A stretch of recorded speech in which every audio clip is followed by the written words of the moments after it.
Ini adalah kehamilan yang berjalan memasuki 10 minggu.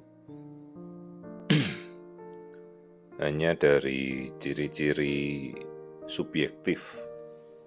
Jadi ciri-ciri subjektif penyerta kehamilan seperti mual, muntah, rasa tidak nyaman, semuanya tidak terjadi, jadi sudah berhenti total.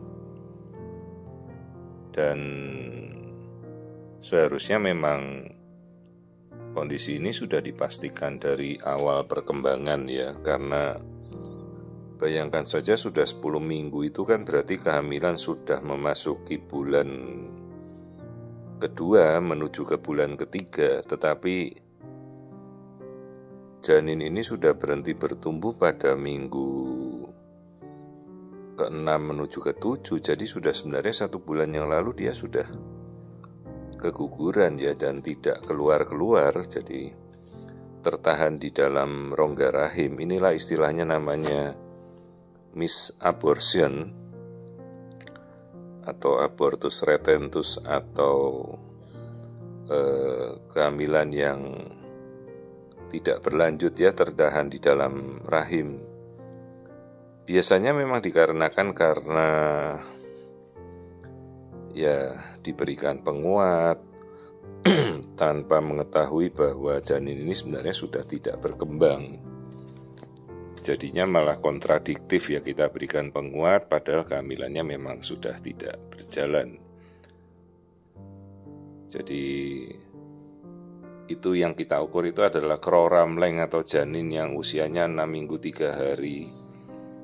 Dan itulah usia terakhir dia bertumbuh ya, jadi sudah hampir 1 bulan yang lalu janin ini gagal berkembang. Dan ini kasus kedua di mana si ibu mengalami keguguran ya, tapi ini sudah mulai terlihat janin dan janinnya tidak berkembang lagi. Dan kita anjurkan untuk segera kita evakuasi ya, jangan sampai kelamaan. Bisa memengaruhi faktor-faktor pembekuan darah ya. Istilahnya seperti meracuni ibunya sendiri, malah nanti harus segera dievakuasi, kita bersihkan. Harus sampai tuntas ya, sampai test pack-nya nanti negatif.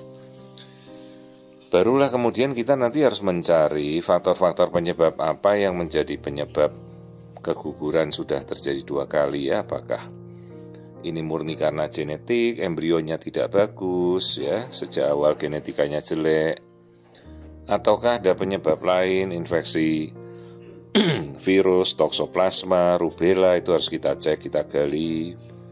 Apakah ada keputihan yang menjadi penyebab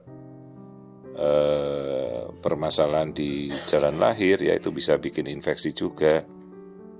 Apakah ada infeksi saluran kencing, kemudian apakah infeksi sistemik seperti ibunya diabetes ya, kegemukan, pengentalan darah. Lah baru kita berpikir ke masalah paling sering itu namanya autoimun ya. Jadi ada gangguan imunitas yang menyebabkan janin ini, embrio ini selalu dilawan oleh antibodi ibunya, jadi dianggap seperti musuhnya dia ya. Jadi begitu hamil langsung diserang oleh tubuh ibunya sendiri, dianggap seperti reaksi benda asing. Jadi diserang untuk dihancurkan oleh antibodi ibu, itu yang namanya reaksi autoimun. Itu nanti kita harus cek. Jadi setelah kita evakuasi ya, kita kemudian telusuri ya. Banyak sekali faktor yang kita belum tahu, tapi faktor-faktor tadi yang penyebab keguguran berulang itu yang tadi saya jabarkan. Termasuk mungkin ada kista atau miom, itu juga harus kita pantau ya.